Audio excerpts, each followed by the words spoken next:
Good morning बच्चों। आज हम जो अपना प्री बोर्ड हुआ था 7th प्री बोर्ड उसके बारे में स्टडी करेंगे। आज आप ये गुरुकृपा पब्लिक स्कूल के ऑनलाइन प्लेटफॉर्म के साथ में जुड़े हुए हो।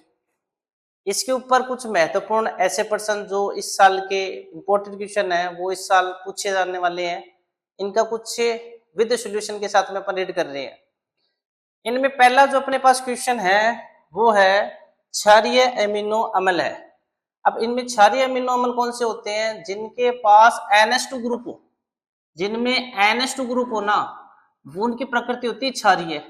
यानी कि इनमें अपने पास क्षारीय ग्रुप के बारे में पूछा है कि क्षारीय अमीनो अम्ल कौन से इनमें से। तो पहला अपने पास ऑप्शन है ग्लाइसिन, दूसरा अपने पास है एस्पार्टिक अम्ल, तीसरा अपने पास है लाइसिन और चौथा अपने पास है ग्लूटेमिक अम्ल। तो इसमें अपने पास ऑप्शन नंबर जो 6 है ये बिल्कुल राइट आंसर है लाइसिन। लाइसिन जो है वो एक क्षारीय अम्ल है, ठीक है। और इसकी संरचना की बात करें तो इसकी संरचना होती है CH2NH2। CH2NH2 जो है ये अपने पास NH2 ग्रुप जो है, इसमें ये NH2 ग्रुप जो है वो क्षारीय प्रकृति को क्या कर रहा है? रिप्रेजेंट कर रहा है।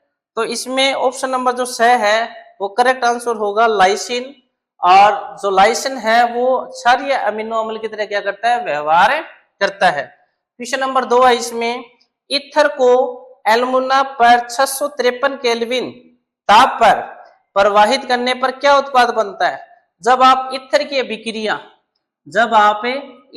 अभिक्रिया करवाते हो एल्युमिना के साथ, एल्युमिना फॉर्मूला हो जाएगा Al2O3, ठीक है। एल्युमिनियम ऑक्साइड के साथ भी करवाते हो, टेम्परेचर आपको लेना पड़ेगा 653 केल्विन, तब आपको एल्किन का निर्माण होता है।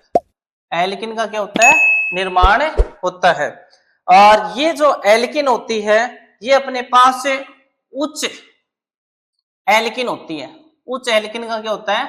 निर्माण होता है।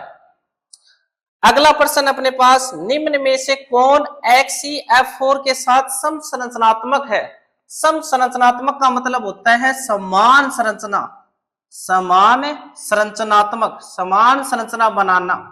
यानी कि अपने को बताना है HCF4 के समान कौन सी संरचना बनती है।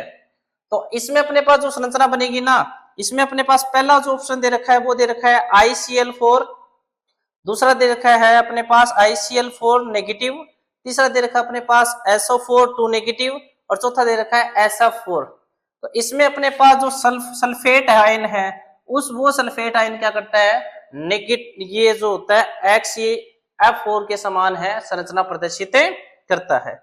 अगला प्रश्न है इसमें, CONO2 की होल ट्वाइस 2 En2 प्लस में CO की समन्वय संख्या क्या है? अब समन्वय संख्या जो है इसमें वो अपने पास है, जो चौथा प्रश्न है उसमें जो समन्वय संख्या होगी वो इसकी कितनी होगी? अपने पास से 6 होगी। कितनी होगी? अपने पास से 6 होगी, ठीक है। अगला प्रश्न अपने पास है CnH5NH2 और CnH5CH2NH2 में को किस प्रकार पहचाना जा सकता है? तो अपने पास दो, एक तो यौगिक दे रखा है अपने पास है, एक तो दे रखा है 5वें में, एक तो दे रखा है अपने पास C6H5NH2, एक तो दे रखा है अपने पास एनिलीन और एक अपने पास दे रखा है C6H5। एक तो ये है अपने पास है और दूसरा अपने पास दे रखा है C6H5CH2NH2। ये दो अपने पास कंपाउंड है और इन दोनों कंपाउंड में अपने को पूछा है कि ये दोनों को किस प्रकार आप पहचान सकते हो।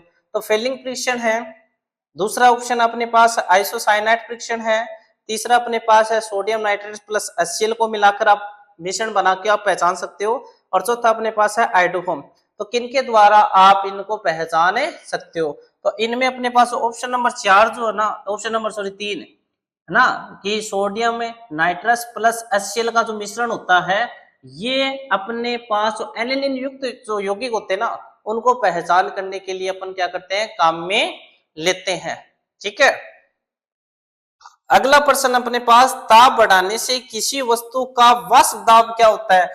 तो ऑप्शन नंबर 1 इसमें सदैव बढ़ता है, ऑप्शन नंबर 2 है घटता है, ऑप्शन नंबर 3 है ताप पर निर्भर नहीं करता है, और ऑप्शन नंबर 4 है ताप पर आंशिक निर्भर करता है। तो इसमें ऑप्शन नंबर जो ए है इसमें अपने पास है छठे का, इसमें अपने पास ऑप्शन नंबर ए जो है वो होगा सदैव बढ़ता है, क्योंकि वाष्प दाब जो है वो डिपेंड करता है ताप के ऊपर। ताप बढ़ाने से वाष्प दाब क्या होता है, किसी भी वस्तु का वाष्प दाब क्या होता है, बढ़ता है। अगला अपने पास प्रश्न है वो है कार्बोनिल यौगिकों में कार्बोनिल समूह है में कार्बन परमाणु में कौन सा संकरण पाया जाता है। तो कार्बोनिल ग्रुप जो हो गया, मान लो अपने पास ये कार्बोनिल ग्रुप है और इस कार्बोनिल ग्रुप में कौन सा संकरण पाया जाता है, तो इसमें पाया जाएगा अपने पास sp2 संकरण, sp2 संकरण है वो पाया जाता है। 8वां क्वेश्चन देखो इनमें, 8 नंबर क्वेश्चन है वो देखो इनमें। अगला क्वेश्चन अपने पास है ऑक्सोमेटल आयनों में निम्नलिखित में से किस जोड़ों में केंद्रीय धातु परमाणु की ऑक्सीकरण अवस्था उसके समूह के बराबर होती है। तो अपने पास इसमें अपने पास एक तो ऑप्शन दे रखा है MnO4 नेगेटिव, दूसरा इसी का है दूसरा पार्ट है वो दे रखा है Cr2O7 नेगेटिव, और ऑप्शन नंबर 2 अपने पास है वो है CrO4 नेगेटिव, और इसी का दूसरा ऑप्शन है MnO4 नेगेटिव। ऑप्शन नंबर 3 है VO2 प्लस CrO4 नेगेटिव, और ऑप्शन नंबर 4 इसमें VO2 प्लस और TiO2 प्लस नेगेटिव 2 प्लस। तो इसमें ऑप्शन नंबर जो 6 अपने पास है वो इसका करेक्ट आंसर होगा, VO2 प्लस होगा। और एक इसमें अपने पास दूसरा कंपाउंड दे रखा है क्रोमियम ऑक्साइड, ये इसका करेक्ट आंसर होगा। अगला प्रश्न है अपने पास ब्रोमो इथेन से शुरू करते हुए निम्न में से किस यौगिक के निर्माण के लिए एक या एक से अधिक प्रतिक्रिया चरणों की आवश्यकता होती है। कहने का मतलब हुआ जब आप ब्रोमो इथेन का निर्माण करते हो तो उस समय कौन सी अभिक्रिया सबसे ज्यादा होगी। अपने पास पहला ऑप्शन है मेथोक्सी एथेन होता है जो ब्रोमो इथेन के निर्माण में अपन काम में लेते हैं, या एथेनॉल होगा, या एथेनोइक एसिड होगा, या एथिन होगा। तो इसमें एथेनोइक एसिड जो होता है ना, एथेनोइक एसिड, ये एथेनोइक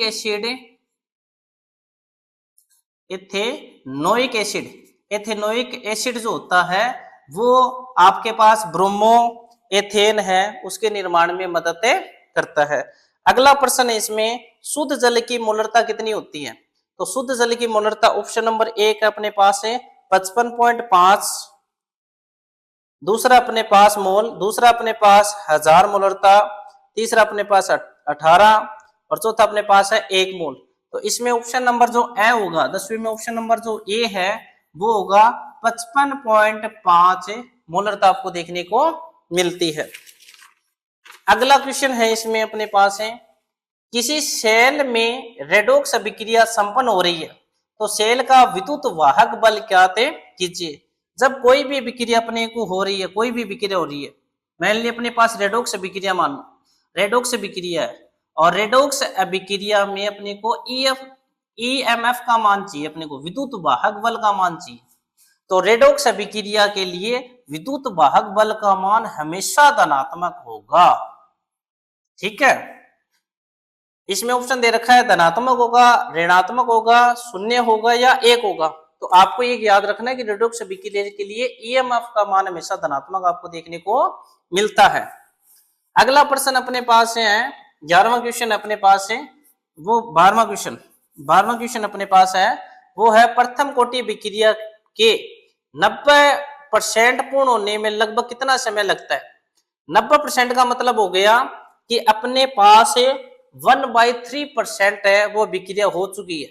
तो अर्धायु काल है वो पूछा है तो 1.1 गुना तो नहीं होगा, अर्धायु काल 2.3 गुना, तीसरा ऑप्शन है अर्धायु काल 3.3 गुना, और चौथा अर्धायु काल 4.4 गुना। अगर 4.4 गुना है अभिक्रिया तो अभिक्रिया वो पूर्ण हो चुकी है, लेकिन हमारे पास जो अभिक्रिया है वो 90% क्या हुई है, पूर्ण हुई है। तो कहने का सीधा सा मतलब है इनमें कि ऑप्शन नंबर इसमें स जो है, ऑप्शन नंबर स है वो उस अभिक्रिया का 3.3 गुना कंप्लीट हो चुका होगा। फिर अपने पास है लेंथेनाइड श्रेणी के में सामान्य ऑक्सीकरण अवस्था कितनी पाई जाती है। इसमें ऑप्शन नंबर 1 अपने पास +1, ऑप्शन नंबर 2 है +4, ऑप्शन नंबर 3 है +2 और ऑप्शन नंबर 4 है +3। तो लेंथेनाइड जितने भी तत्व होते हैं उसमें अधिकतम जो ऑक्सीकरण अवस्था होती है ना वो आपको +3 देखने को मिलती है। तो ऑप्शन नंबर इसमें अपने पास कितना आ जाएगा, +3 ऑक्सीकरण अवस्था आपको देखने को मिलेगी। ठीक है, और अपने पास जो 14वां क्वेश्चन है उसमें क्लोरोफिल में है। अब क्लोरोफिल में कौन सी धातु पाई जाती है उसके बारे में है।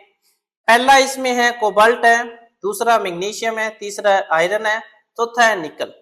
तो क्लोरोफॉर्म होता है ये प्लांट में पाया जाता है और प्लांट में उपस्थित होने के कारण इसमें जो मेनली अपने पास जो धातु होती है वो अपन मैग्नीशियम धातु काम में लेते हैं, क्योंकि ये मैग्नीशियम धातु जो है वो क्लोरोफिल की उपस्थिति में पत्तियों को हरा रंग प्रदान करती है। जबकि इसमें जो Fe ऑप्शन दे रखा ना Fe, ये अपने को हीमोग्लोबिन को रिप्रेजेंट कर रही है, हीमोग्लोबिन। और हीमोग्लोबिन की उपस्थिति में हमारे ब्लड का रंग कैसा होता है, लाल होता है। तो हीमोग्लोबिन के रूप में आपको देखने को मिलने जाएगा। अगला क्वेश्चन अपने पास 15 नंबर क्वेश्चन अपने पास वो है, इसमें फ्रिंकलस्टाइन अभिक्रिया में होता है। फ्रिंकलस्टाइन अभिक्रिया में कौन सी अभिक्रिया होती है? पहला ऑप्शन अपने पास है विहाइड्रोजनीकरण अभिक्रिया, दूसरा अपने पास है हाइड्रोजनीकरण अभिक्रिया, तीसरी अपने पास है हैलोजन विनिमय अभिक्रिया और चौथी अपने पास ऑक्सीकरण अभिक्रिया। इसमें अपने पास ऑप्शन नंबर जो 6 है वो इसका करेक्ट आंसर है। हैलोजन विनिमय अभिक्रिया आपको देखने को मिलती है, यानी कि जब आप हैलोजन विनिमय की अभिक्रिया पढ़ते हो ना उसके अंदर आपको फ्रिंकलस्टाइन अभिक्रिया देखने को मिलती है, जहां पे आपके पास जो अभिक्रिया है उस अभिक्रिया में अपने पास जो हैलोजन है वो हैलोजन क्या होते हैं, इनमें एक्सचेंज होते रहते हैं। तो exchange in the chemical reaction, ये चीजें आपको इस रिएक्शन में देखने को मिलती है। अगला अपने पास अभिक्रिया है, निम्न में से प्रबल अम्ल कौन सा है? ऑप्शन नंबर 1 फिनोल, दूसरा है मेटा क्लोरोफिनोल, ऑप्शन नंबर 3 है बेंजिल एल्कोहल और ऑप्शन नंबर 4 अपने पास है साइक्लोहेक्सेनोल। तो इसमें ऑप्शन नंबर ब जो है 16वें में ऑप्शन नंबर ब जो है वो इसका करेक्ट आंसर है मेटा नाइट्रोफिनोल, नहीं सॉरी क्लोरोफिनोल है। मेटा क्लोरोफिनोल जो है वो आपको ज्यादा रिएक्टिव अम्ल है वो देखने को आपको मिलता है। अगला देखो इनमें आप पेंटेनोन किस प्रकार की समयता प्रदर्शित करता है? तो पेंटेनोन है अपने पास 17वां क्वेश्चन है, पेंटेनोन है और पेंटेनोन किस प्रकार की समयता आपको प्रदर्शित करता है? तो जो स्थिति समयता है वो प्रदर्शित करता है। तो स्थिति समयता अपने को क्या करता है, प्रदर्शित करता है। अगला प्रश्न है अपने पास है वो है एल्किल एमिन में नाइट्रोजन परमाणु में संकरण अवस्था कौन सी होती है? 18वां प्रश्न है जिसमें अपने पास एल्किल, ये अपने पास एल्किल है और इसमें अपने पास NH2 ग्रुप जुड़ा हुआ है। तो इसमें अपने पास जो NH2 ग्रुप है इस N परमाणु के अंदर आपको बताना है कि संकरण कौन सा होता है।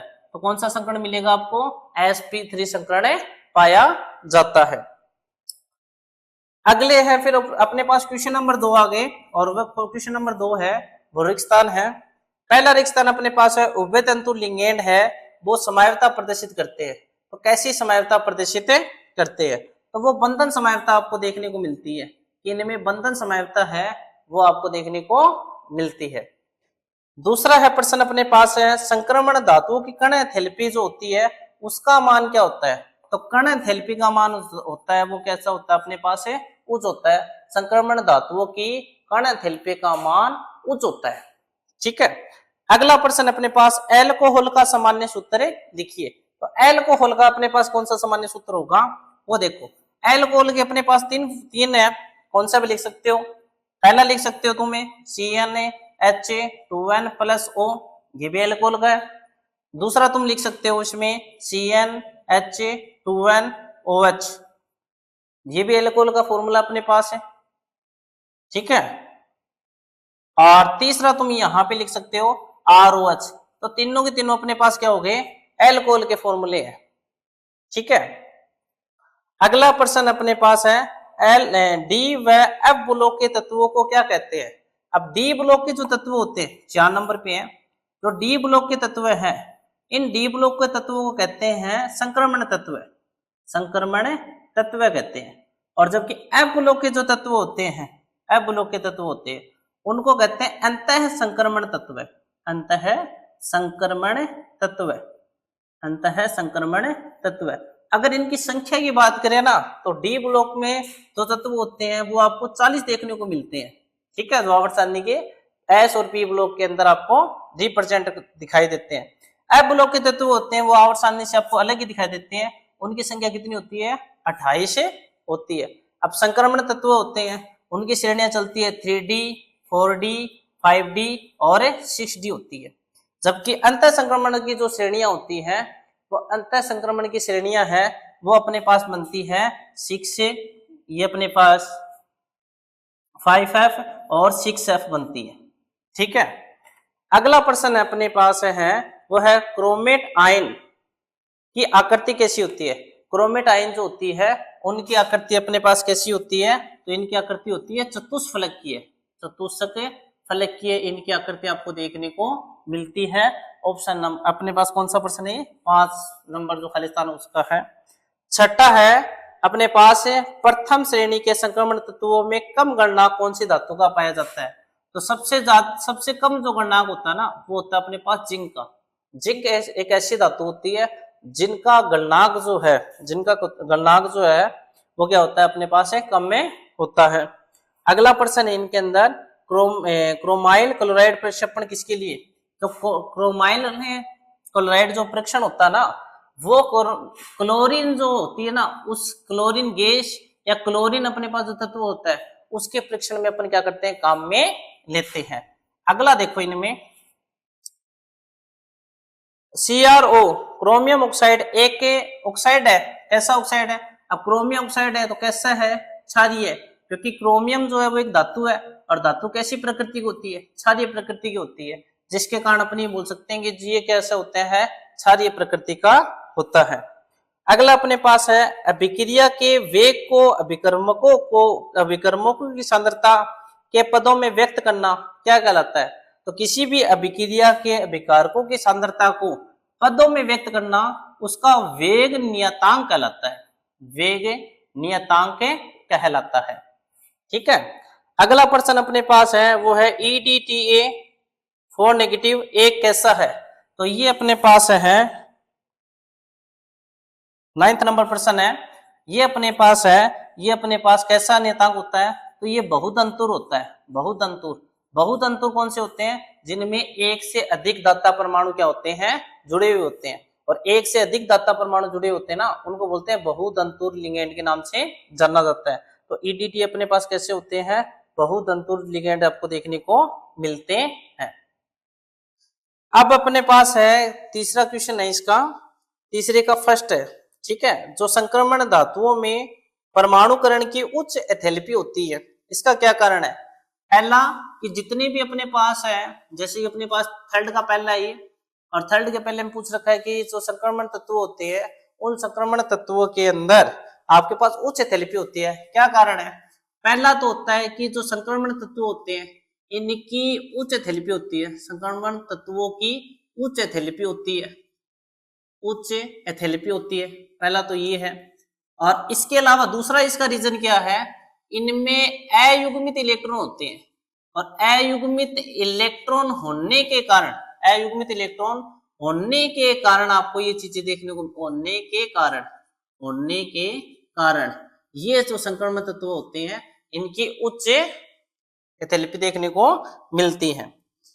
दूसरा है इनमें Mn+2 यौगिक Fe2+ यौगिकों की तुलना में ऑक्सीकरण के प्रति अधिक स्थिर होता है, क्या कारण है। तो इनमें अपने पास है वो दूसरा है, दूसरे में अपने को दे रखा है कि Mn+2 जो यौगिक है, Mn+2 जो यौगिक है वो यौगिक Fe2+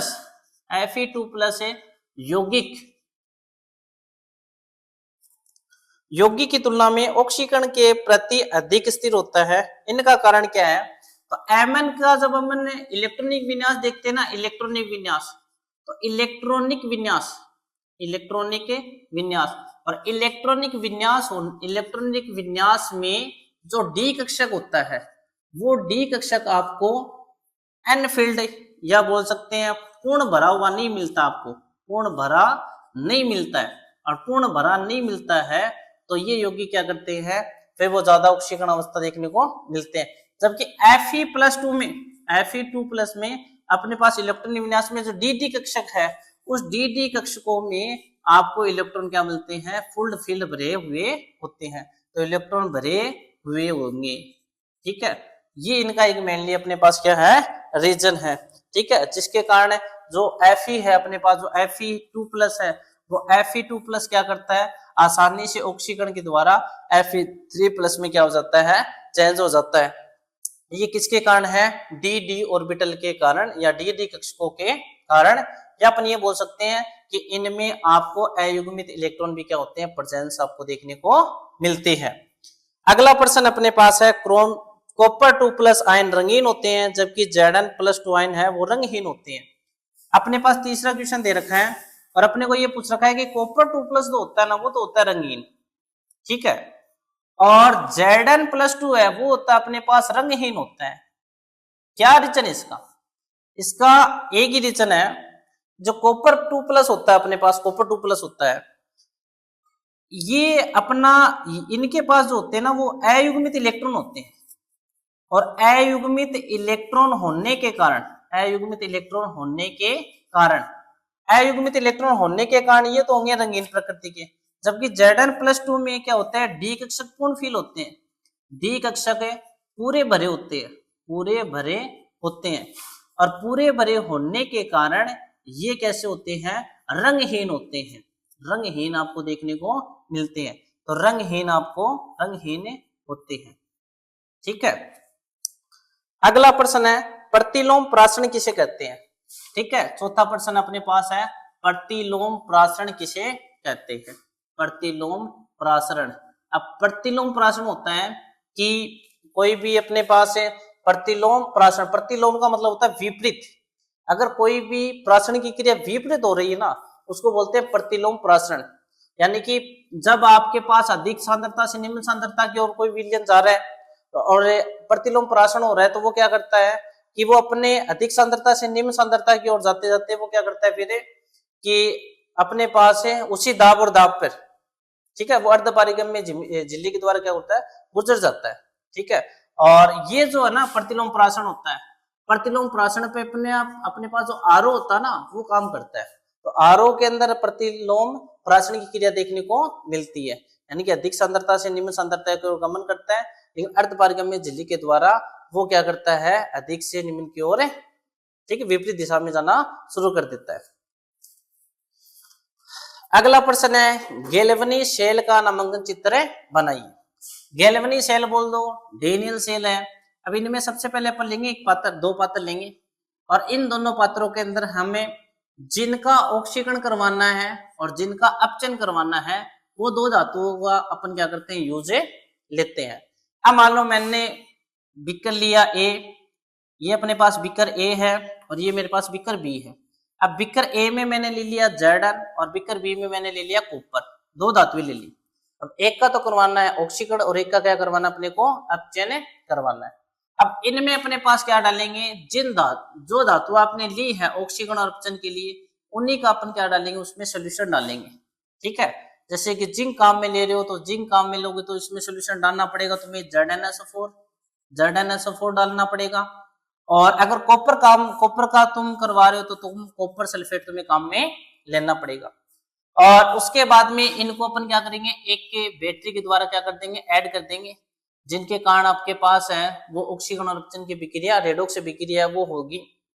इनमें फिर इस अभिक्रिया को पुनः चार्ज करने के लिए अपन क्या करेंगे, इनके अंदर KCl युक्त एक लवण है वो डालेंगे ताकि ये विक्रिया है वो पूर्ण हो जाए, जिसमें जो Zn है उसका भी ऑक्सीकरण हो जाए, कॉपर का अपचयन हो जाए, और फिर से उसको रीस्टार्ट करने के लिए अपन क्या करते हैं, KCl का यूज करते हैं, है ना।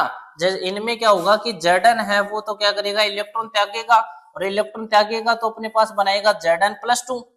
ठीक है, इलेक्ट्रॉन त्यागेगा और इलेक्ट्रॉन त्यागेगा तो बनाएगा अपने पास Zn+2। जबकि यहाँ पे कॉपर जो है वो इलेक्ट्रॉन लेगा, और इलेक्ट्रॉन लेगा तो अपने पास बनाएगा कॉपर प्लस में 2 इलेक्ट्रॉन। तो ठीक है, एक का हो रहा है इसमें ऑक्सीकरण और एक का इसमें क्या हो रहा है अपने पास है अपचयन हो रहा है।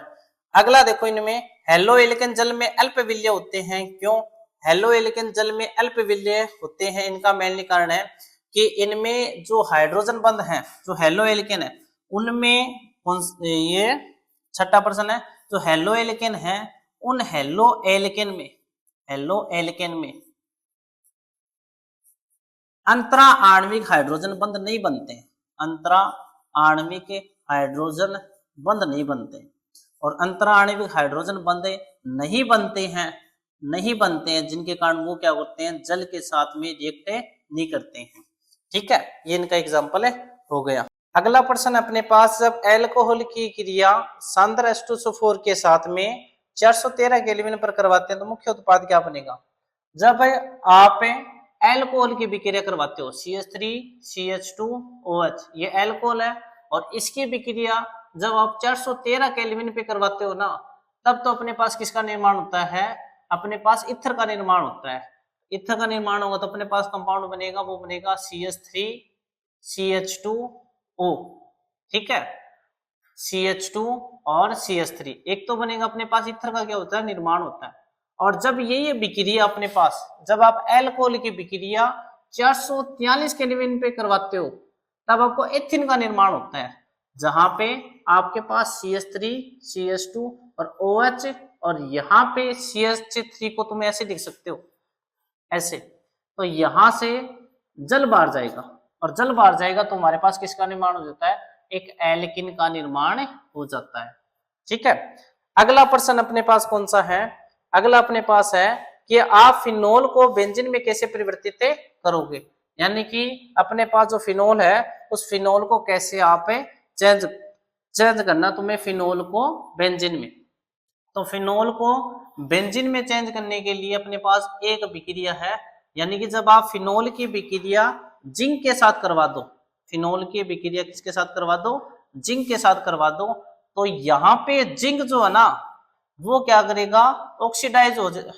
ठीक है, ये क्या करेगा कि जो ऑक्सीजन है उस ऑक्सीजन के साथ में क्रिया करेगा और फिनोल से तुम्हें क्या बना के दे देगा? जिंक बना देगा। तो ये अपने पास फिनोल है और फिनोल से हमने क्या बना ली? जिंक बना ली। एक ही आपके पास इंपोर्टेड विधि दे रखी है जो फिनोल को किस में चेंज कर पाती है? बेंजीन में चेंज करती है।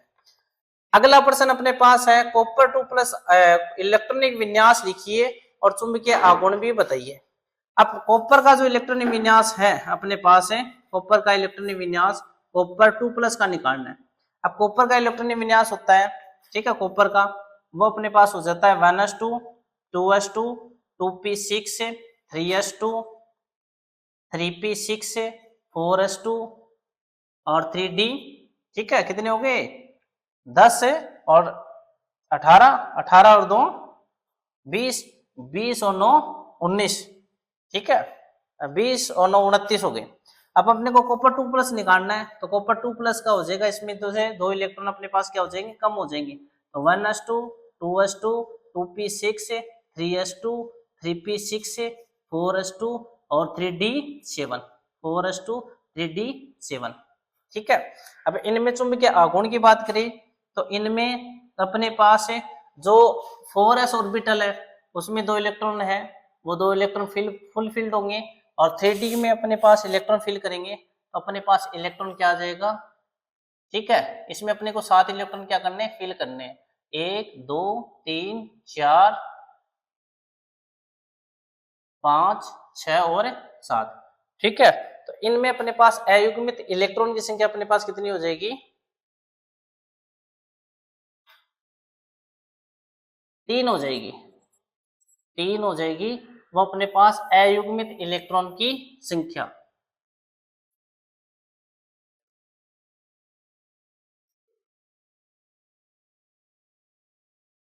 ठीक है, अगला प्रश्न अपने पास है, संक्रमण धातुएं सामान्यतः रंगीन यौगिक बनाती है, क्या कारण है?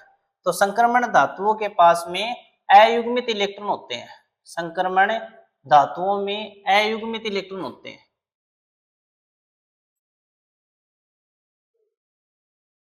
अयुग्मित इलेक्ट्रॉन होते हैं, और अयुग्मित इलेक्ट्रॉन होने के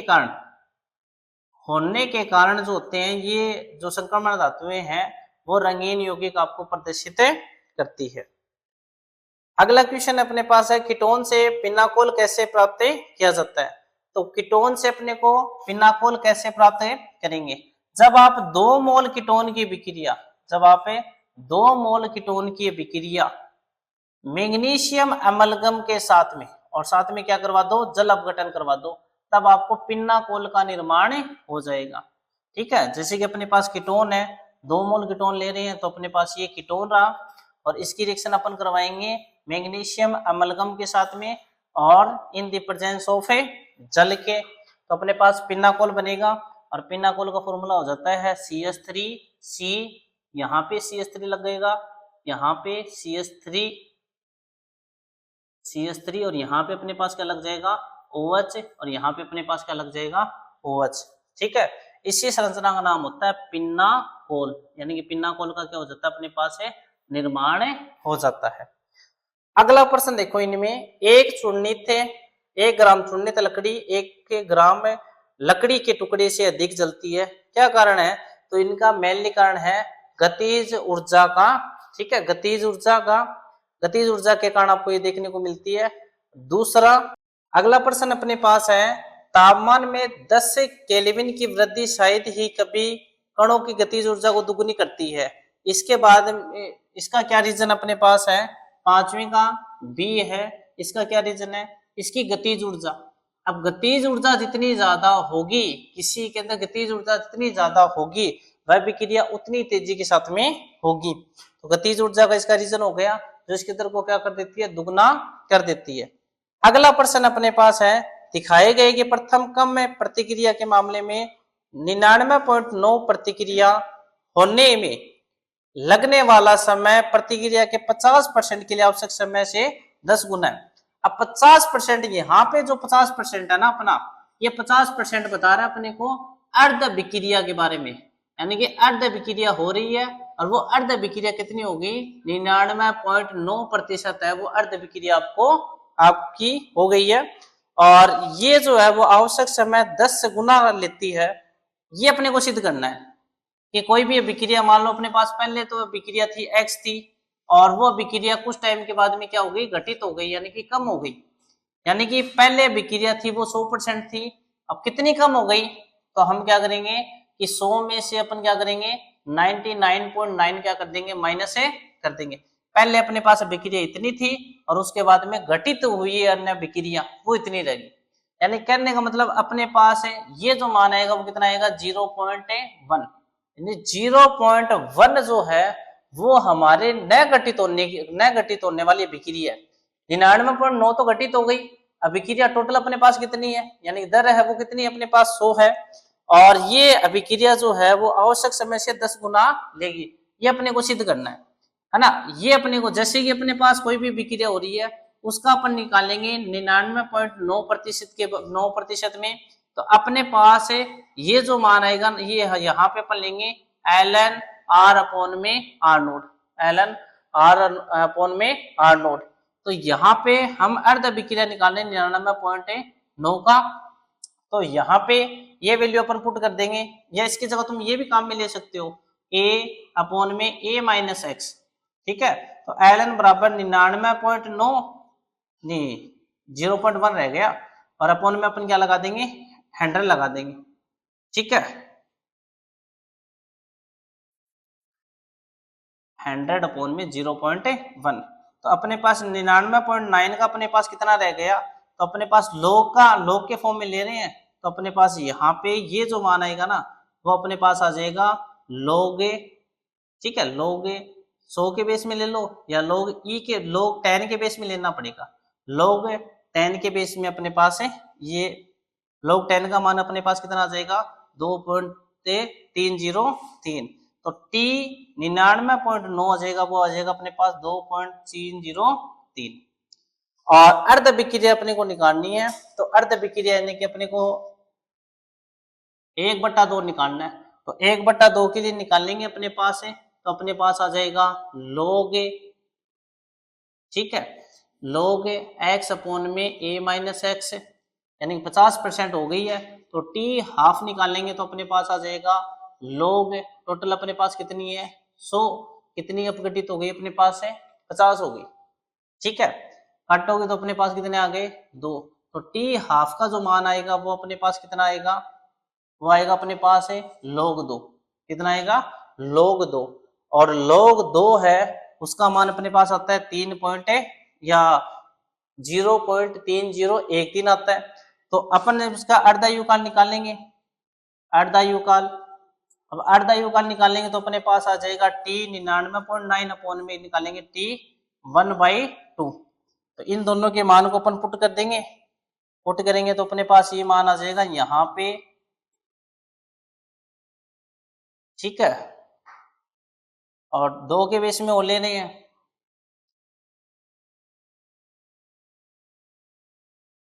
तो अपने पास टोटल जो मान आएगा वो आएगा अपने पास है, इसके सारे को कैलकुलेशन करेंगे और कैलकुलेशन करने के बाद में अपने पास मान आ जाएगा, वो आ जाएगा 3 अपॉन में 3010, ठीक है, ये मान आ जाएगा।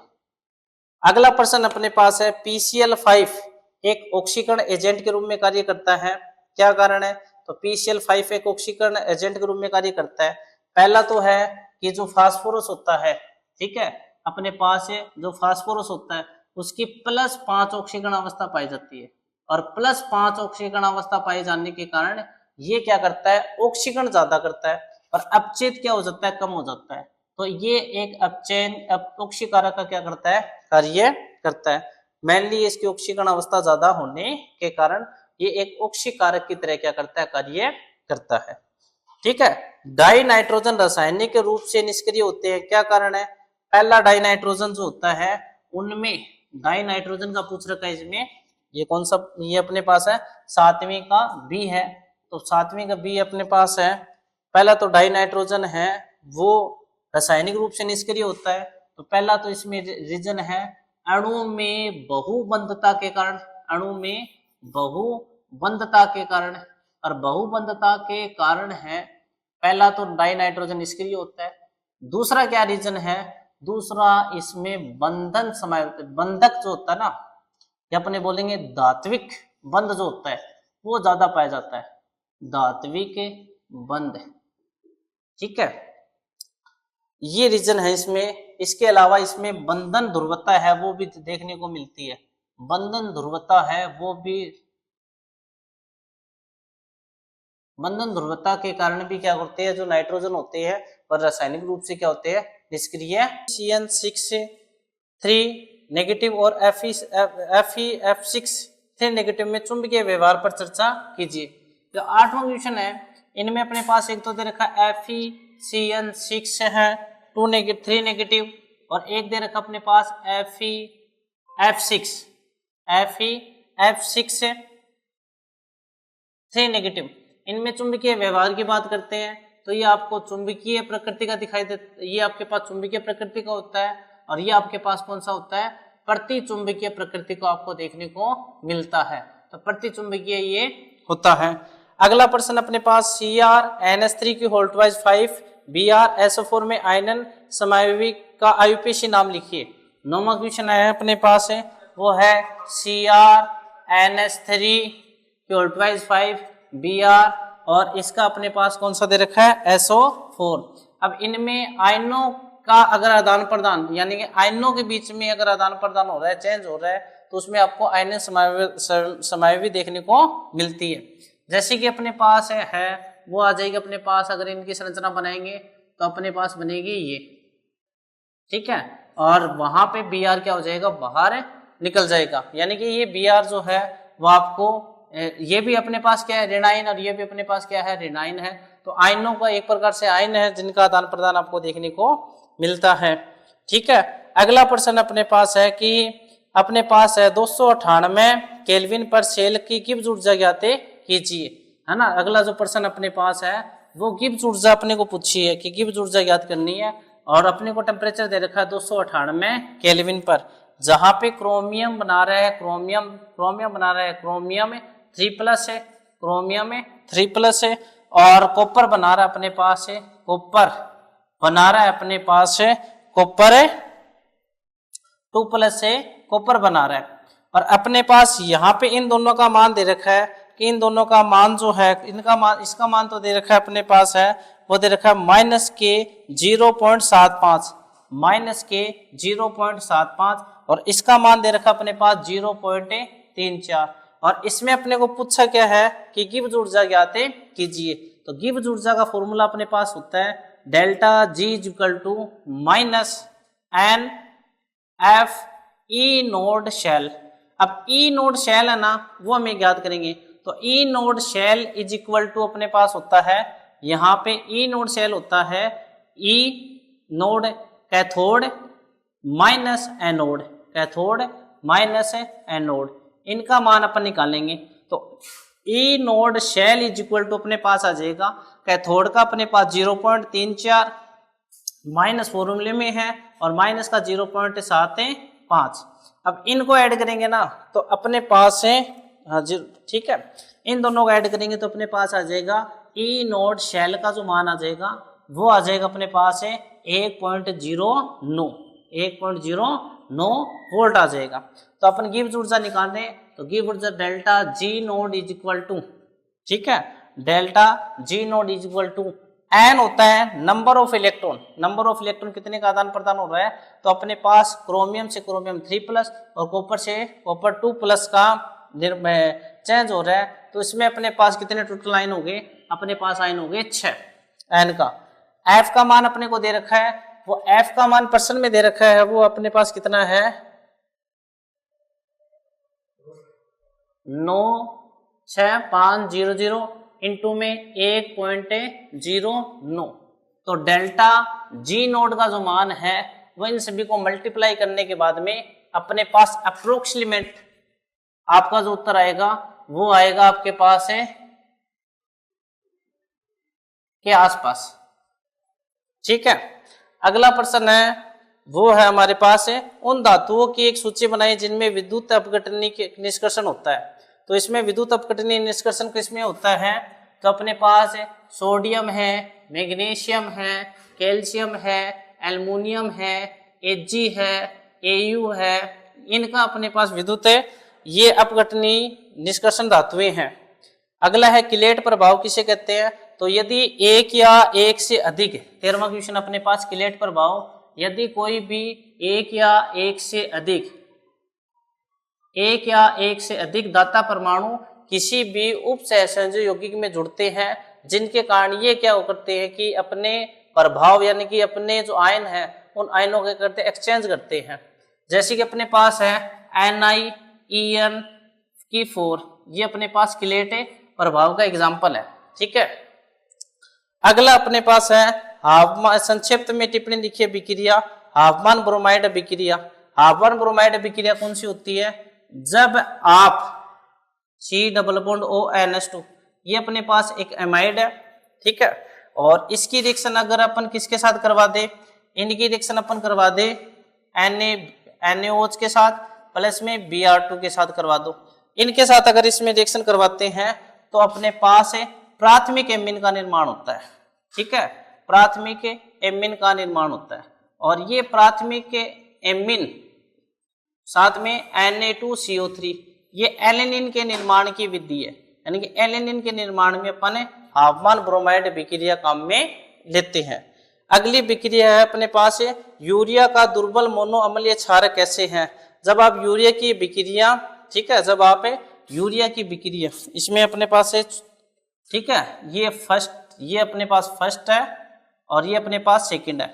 तो जब आप यूरिया की विक्रिया NH2C++ONS2 इसकी विक्रिया आप किसके साथ करवाते हो, नाइट्रिक अम्ल के साथ HNO3 के साथ करवाते हो, तब आपके पास कंपाउंड बनेगा, वो बनेगा NH2, ठीक है, NH2CO NH2 डॉट में HNO3 जुड़ जाएगा। अब ये अम्ल के साथ में क्या करता है, एक अम्लीय व्यवहार को क्या करता है, प्रदर्शित करता है। तो ये यूरिया है वो दुर्बल अम्लीय व्यवहार प्रदर्शित कर रहा है, ठीक है। इनमें 2 रीजन है। पहला रीजन इसमें है कि इनमें, पहला तो इसमें रीजन हो गया क्योंकि इनमें एक तो अनुनाद, एक तो आपके पास है ये जो है ये अपने पास क्षारीय यौगिक की तरह व्यवहार करता है, क्षारीय यौगिक की तरह व्यवहार करता है, बिहेवियर करता है क्षारीय यौगिक की तरह है। प्रश्न अपने पास है 15वां प्रश्न है, 15वीं का ए है, वो अपने पास है इलेक्ट्रॉनिक प्रभाव की सहायता से समझाइए कि सामान्यतः हेलो एल्किन न्यूक्लियोफिलिक प्रतिस्थापन विक्रिया से गुजरती है जबकि हेलो एरिन इलेक्ट्रोफिलिक प्रतिस्थापन विक्रिया से गुजरती है। हेलो एल्किन जो होता है, हेलो एल्किन में नाभिक स्नेही प्रतिस्थापन विक्रिया देखने को मिलती है, नाभिक स्नेही प्रतिस्थापन विक्रिया देखने को मिलती है, जबकि हेलो एरिन में आपको न्यूक्लियोफिलिक या इलेक्ट्रोफिलिक, ठीक है, प्रतिस्थापन विक्रिया आपको देखने को मिलती है। ठीक है, दूसरा इनमें क्या है कि हेलो एल्किन है वो अपने पास क्या होती है, एलिफेटिक कार्बन होते हैं, और एलिफेटिक कार्बन होने के कारण आपको नाभिक स्नेही प्रतिस्थापन विक्रिया देखने को मिलती है, जबकि हेलो एरिन है वो अपने पास एरोमेटिक कार्बन होते हैं या एरोमेटिक हाइड्रोकार्बन होते हैं, और हाइड्रोकार्बन होने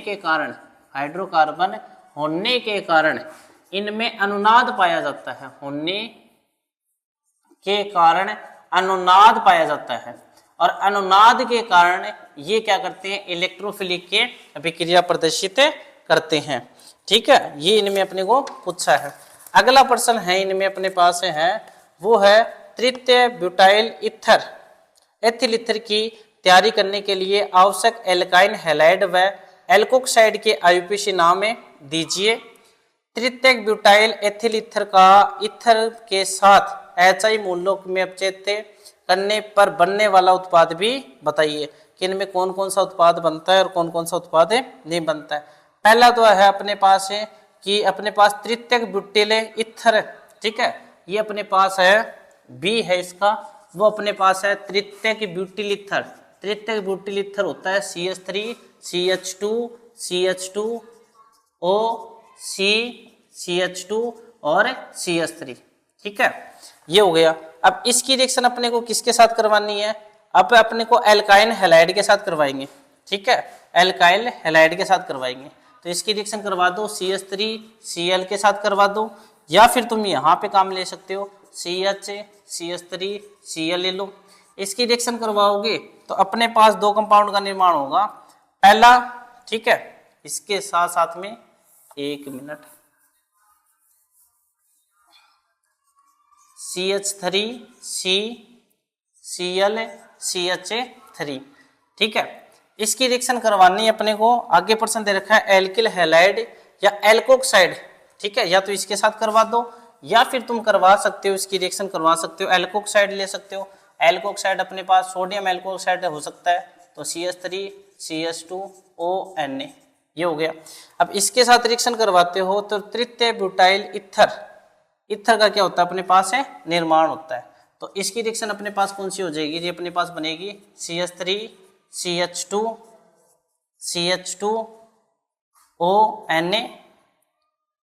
ठीक है, और फिर इसकी रिएक्शन अपने को किसके साथ करवानी है, HI मूल्यों के साथ करवानी है। तो अपने पास दो कंपाउंड बनेंगे, एक तो बनेगा अपने पास एल्कोहल, तो अपने पास बनेगा CH3, एक तो बनेगा अपने पास है CH3 C CH3I, और एक अपने पास बनेगा CH3, ठीक है, CH3 CH2OH। तो एक एल्कोहल बनेगा और एक अपने पास आयोडो युक्त फॉर्म बनेगी। निम्नलिखित में से शामिल प्रतिक्रिया के समीकरण के हिसाब से लिखिए। पहला है कि प्राथमिक एमीन की तैयारी करने के लिए ग्रिबिल थैलामाइड संश्लेषण को प्राथमिकता दी जाती है। क्या कारण है? पहला इसमें जो कारण है 17वें का पहला है, इसमें 16वें का पहला है। पहला तो इसमें ये कारण है कि जो अपने पास ग्रिबिल थैलामाइड अभिक्रिया है, ठीक है, ग्रिबिल थैलामाइड अभिक्रिया, ग्रिबिल थैलामाइड अभिक्रिया जो है वो इस अभिक्रिया के द्वारा प्राथमिक एमीन का निर्माण होता है। तो प्राथमिक एमीन बनाने की पहले तो है ये सबसे अच्छी विधि है,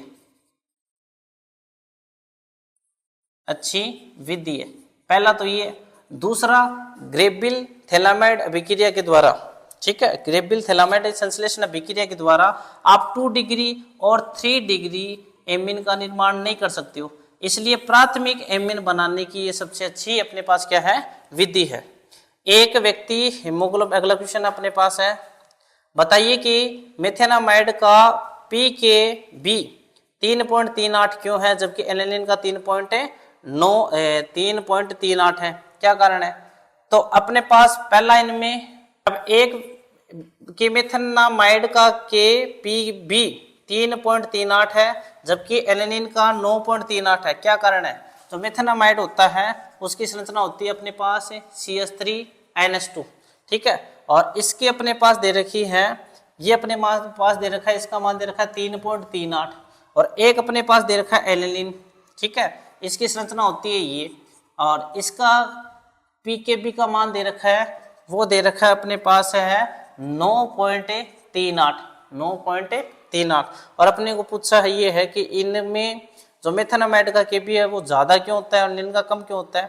पहला है, इन दोनों के अंदर जो नाइट्रोजन है उस नाइट्रोजन पे लोन पेयर ऑफ इलेक्ट्रॉन की presence, lone pair of electron, और लोन पेयर ऑफ इलेक्ट्रॉन की उपस्थिति के कारण आपको ये चीजें देखने को मिलती है। दूसरा, ये जो यौगिक है ये अपने पास एलिफेटिक यौगिक है, और एलिफेटिक यौगिक होने के कारण ये एलिफेटिक यौगिक है, और ये अपने पास कौन सा है, एरोमेटिक यौगिक, और एरोमेटिक यौगिक होने के कारण इनमें अनुनाद पाया जाता है, अनुनाद पाया जाता है, और अनुनाद पाए जाने के कारण ये आपको ये चीजें देखने को मिलती है, जिसमें इसका जो मान है, इसका जो pKb का जो मान है वो ज्यादा होता है, इसमें pKb का मान क्या होता है, कम में होता है, क्योंकि एक तो हो गया इसमें लोन पेयर ऑफ इलेक्ट्रॉन, दोनों में लोन पेयर ऑफ इलेक्ट्रॉन है, दूसरा एलिफेटिक है, तो एलिफेटिक में आपको pK का मान कम मिलेगा, एरोमेटिक में ज्यादा मिलेगा,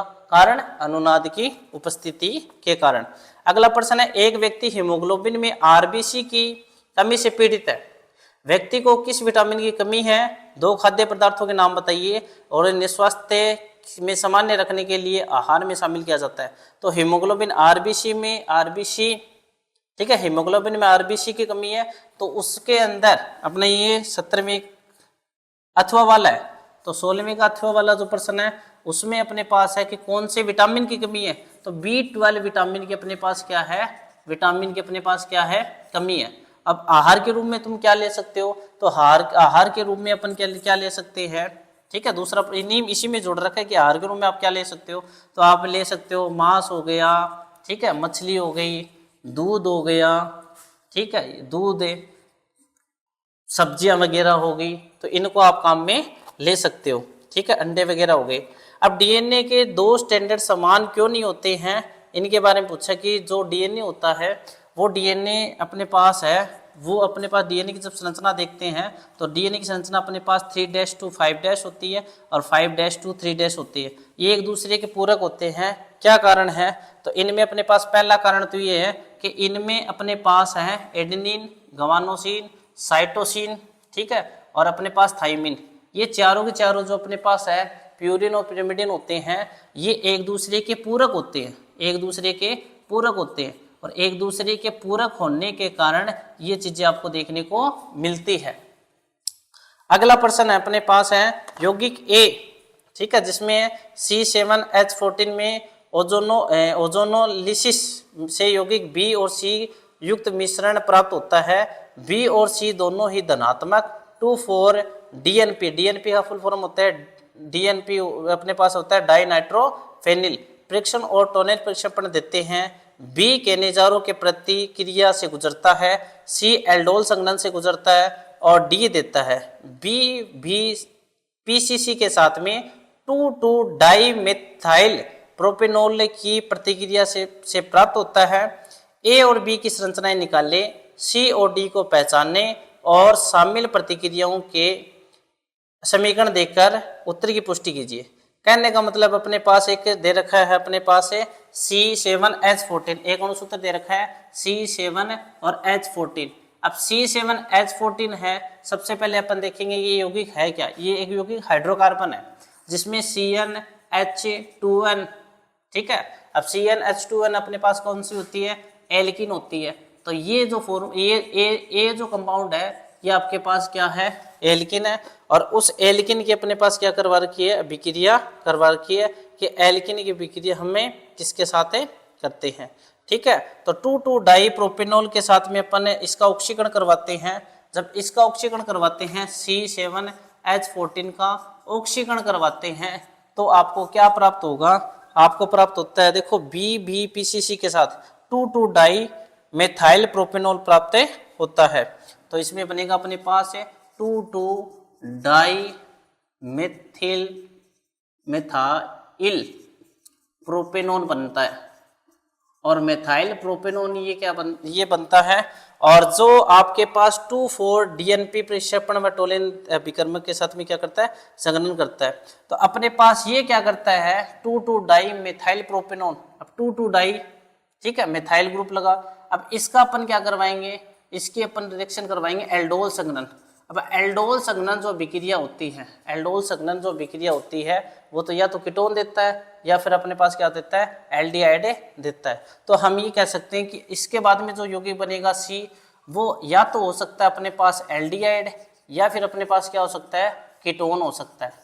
अब एल्डिहाइड और कीटोन होने के बाद में अगले ने पूछा है कि इनमें A-B की संरचना निकाले और C और D को भी पहचानना है।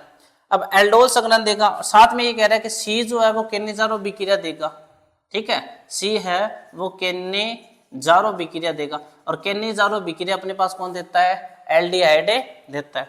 तो हम ये बोल सकते हैं कि अपने पास जो बना है कंपाउंड, जो C बना है वो C अपने पास क्या है, एल्डिहाइड है। C अपने पास क्या है, एल्डिहाइड है। और अपने पास ठीक है, और जो एल्डिहाइड बनेगा, यानी कि जो एल्डिहाइड इस रिएक्शन में अपने पास बनेगा उसका नाम हो जाएगा 3-मेथिल ब्यूटेनेल, ठीक है। और इस कंपाउंड का अपने पास क्या हो जाएगा, निर्माण हो जाएगा। अगला प्रश्न है, एक सुगंधित यौगिक A है। अगला प्रश्न है, एक सुगंधित यौगिक A, उसका फॉर्मूला दे रखा है अपने को, A का फॉर्मूला दे रखा है, वो दे रखा है C8H6 है। और तनु H2SO4 के साथ में अपन क्रिया करेंगे। अब तनु H2SO4 लेंगे, इसमें तनु H2SO4 और साथ में अपन यहाँ पे क्या लेंगे, HgSO4। अब इसके साथ में अपन रिएक्शन करेंगे और अपने को दे रखा है के साथ अभिक्रिया करके B बनाता है। अब इसके साथ अगर B, ये क्या करेगा, तनु H2SO4 के साथ में रिएक्शन करके क्या बनाएगा, B बनाएगा। तो इसकी संरचना अपने पास क्या हो जाएगी, इसकी संरचना हो जाएगी CH3 या हम बोल सकते हैं C6H5C ट्रिपल बॉन्ड CH, ठीक है, ये 8 कार्बन है। और इसकी रिएक्शन अपन करवा रहे हैं जल के साथ, H2O जल के साथ करवा दो, ठीक है, तनु H2SO4 की प्रेजेंस में करवाओगे। तो अपने पास ये जो यौगिक है, इस यौगिक से अपने को एसीटोन प्राप्त होगा। तो अपने पास प्राप्त हो जाएगा C6H5OCH3। तो अपने पास एसीटोफिनोन बनेगा। और एसीटोफिनोन की विक्रिया आगे देखो, फिर B बन गया। और अब एसीटोफिनोन जो NaOH और I2 के साथ में विक्रिया करके C व D बनाता है, ठीक है। तो एसीटोफिनोन जो विक्रिया अपने पास CH3C6H5COCH3, इसकी रिएक्शन मैं सोडियम के साथ करवा दूं और I2 के साथ करवा दूं। तो अपने पास बनेगा C6H5COONA। एक तो बनेगा अपने पास सोडियम, ठीक है, और साथ में अपने पास प्रोडक्ट क्या निकल जाएगा, अपने पास निकल जाएगा यहाँ पे I के साथ में तो Na, ठीक है। आगे देखो, फिर इनमें C व D देता है। सोडा लाइम के साथ अपन इसकी क्या करेंगे, फिर से विक्रिया करेंगे। तो इसकी विक्रिया फिर से अपने को किसके साथ करवानी है, सोडा लाइम के साथ करवानी है। अब सोडा लाइम के साथ क्रिया करवाएंगे तो अपने पास बनेगा C6H5COONA और सोडा लाइम के साथ करेंगे तो NaOH प्लस में CaO। तो अपने पास जो कंपाउंड बनेगा वो बनेगा अपने पास C6H5COONA CH3, ठीक है। और एक अपने पास क्या बनेगा, यहाँ पे एक कंपाउंड अपने पास बनेगा Na2CO3। इसमें अपने पास एक क्लोरोफॉर्म बनती है, CHI3 बनेगी क्लोरोफॉर्म। 3 मोल लेंगे ना तो यहाँ पे अपने पास क्या बनेगी, क्लोरोफॉर्म में बनती है। ये अभिक्रिया होगी, ठीक है।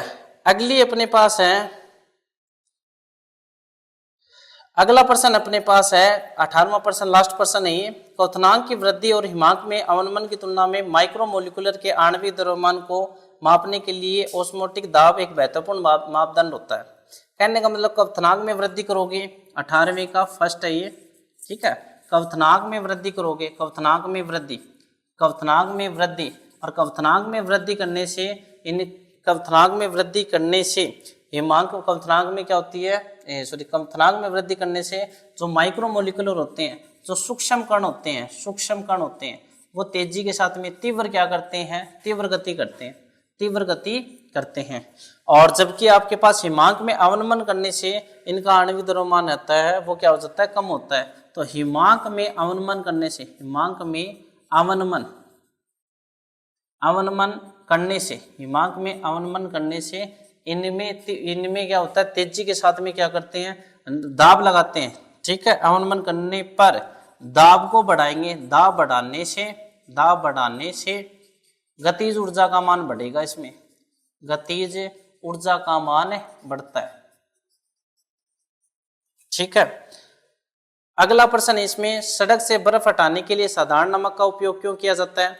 क्योंकि यहाँ पे जो नमक है बी है, साधारण नमक का उपयोग क्यों किया जाता है? क्योंकि यहाँ पे जो आपके पास बर्फ है, सड़क के ऊपर जो बर्फ जमी हुई है, वो बर्फ क्या करती है, तेजी के साथ में पिघलना शुरू कर देती है ना। बर्फ है वो तेजी के साथ में क्या करती है, पिघलना शुरू कर देती है, तेजी के साथ पिघलती है। इसके पीछे क्या कारण है, पिघलती है। इसके पीछे कारण है कि जो अपने पास NaCl है, वो NaCl है वो तीव्र रूप से या तेजी के साथ में, तेजी से क्या करता है, क्रिया करता है, और तेजी के साथ क्रिया करता है, और तेजी के साथ क्रिया करने के कारण ये जो सड़क पर रखी हुई, सड़क पर जमी हुई जो बर्फ है उसको हटाने के लिए अपन साधारण नमक का उपयोग करते हैं। अगला प्रश्न अपने पास है, अगला प्रश्न है, इनमें 4% गैर वाष्पशील विलय युक्त जलीय घोल विलायक में सामान्य क्वथनांक पर 1.002 बार का दाब डाला जाता है, विलय का मोलर द्रव्यमान ज्ञात कीजिए। अब अपने पास यहाँ पे एक तो दे रखा है 4%, ठीक है, 18वीं का अथवा वाला है, 4% अपने पास अवाष्पशील, अवाष्पशील विलय डाला गया है, अवाष्पशील विलय है, और ये अवाष्पशील विलय है। उसके बाद में और दे रखा है इसमें अपने पास है क्वथनांक, यानी कि दाब दे रखा है, पी प्रेशर दे रखा है, वो दे रखा है अपने पास है 1.002 दे रखा है। तो अपने पास पाई बराबर अपने पास क्या होता है, ठीक है, विलय दे रखा है, पाई बराबर आता है अपने पास है CRT, CRT आता है। अब यहाँ पे अपने पास है जो पाई का मान है, वो पाई का मान रहा, C अपने पास क्या होता है N/V और RT। अब N यहाँ पे क्या है, N होता है अपने पास नंबर ऑफ मोलों की संख्या, तो अपने बोल सकते हैं मोलों की संख्या, मोलों की संख्या, और अपने को निकालनी क्या है, मोलता निकालनी है। तो अपने पास आ जाएगा पाई बराबर आ जाएगा N, ठीक है। N का मान जो होता है ना, N का मान वो होता है अपने पास है W2/M2। ये यहाँ पे पुट करेंगे तो अपने पास वैल्यू आ जाएगी W2/M2, और N2 में अपन क्या लगा देंगे RT, और अपॉन में क्या लगा दोगे, V लगा दोगे। अब यहाँ पे पाई का मान कितना अपने पास 1.002 बराबर W2 का मान, मोलों की संख्या, अपने पास दे क्या रखा है, अपने पास दे रखा है यहाँ पे विलायक है, ठीक है, यहाँ पे अपने पास है M2 का मान चाहिए, सॉरी अपने को, ठीक है, M2 का मान चाहिए, पाई तो यहीं रहने दो, M2 का मान चाहिए। तो M2 बराबर आ जाएगा अपने पास W2/में पाई RT/में V। तो अपने पास M2 का जो मान आएगा ना वो आएगा W2, विलय के मोल कितना प्रतिशत अपने पास 4, R का मान अपने पास कितना है, R का मान लेंगे अपन 8.1, और इनटू में अपने पास क्या है T टेम्परेचर, तो तो T अपन ले सकते हैं अपने पास 298 केल्विन ले लो।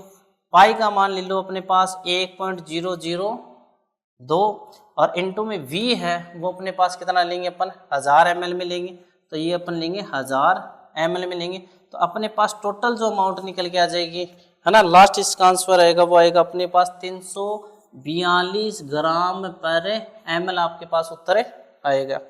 अगला प्रश्न इसमें 300 केल्विन पर इसके 1 लीटर घोल में मौजूद 36 ग्राम ग्लूकोज का ऑस्मोटिक दाब 4.98 बार है। यदि समान तापमान पर घोल का ऑस्मोटिक दाब 1.52 है तो इसकी सांद्रता ज्ञात कीजिए। अपने पास दो सॉल्यूशन दे रखे हैं। पहला अपने पास टेम्परेचर दे रखा है, एक का तो टेम्परेचर दे रखा है अपने पास है, दोनों का ये 300 केल्विन टेम्परेचर है। 300 केल्विन ए का है और 300 केल्विन अपने पास किसका है, बी का है। तो ये अपने पास बी है और ये अपने पास ए है।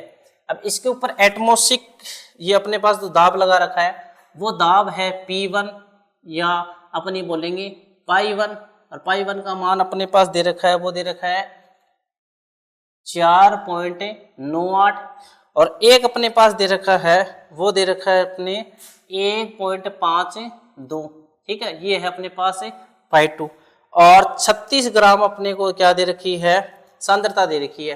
यानी कि 1 विलियन जो है इसकी सांद्रता अपने पास C1 वो दे रखी है अपने पास 36 ग्राम और C2 अपने को क्या करना है, ज्ञात करना है। ठीक है, तो इसके लिए अपन फॉर्मूला अप्लाई करेंगे पाई1 अपॉन में C1 बराबर पाई2 अपॉन में C2।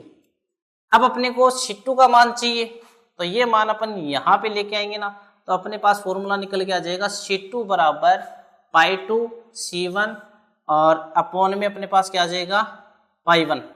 ठीक है, तो C2 का मान अपन रखेंगे C2 बराबर पाई2 का मान अपने पास कितना है 1.52 और इनटू में C1 का मान अपने पास कितना है 36 और अपॉन में क्या लगा दोगे पाई1 का मान अपने पास 4.98। अब इनको कैलकुलेट करके अपन इनको C2 का आंसर है वो क्या करेंगे, गिवन करेंगे। यहाँ से पॉइंट हटाओगे तो ऊपर लग जाएंगे अपने पास 100 और यहाँ से पॉइंट हटाओगे तो बट्टे में क्या लग जाएगा अपने पास 100 कैंसिल आउट और अपने पास जो लास्टली फाइनली जो उत्तर आएगा वो आएगा ग्राम पर लीटर। बीच में कर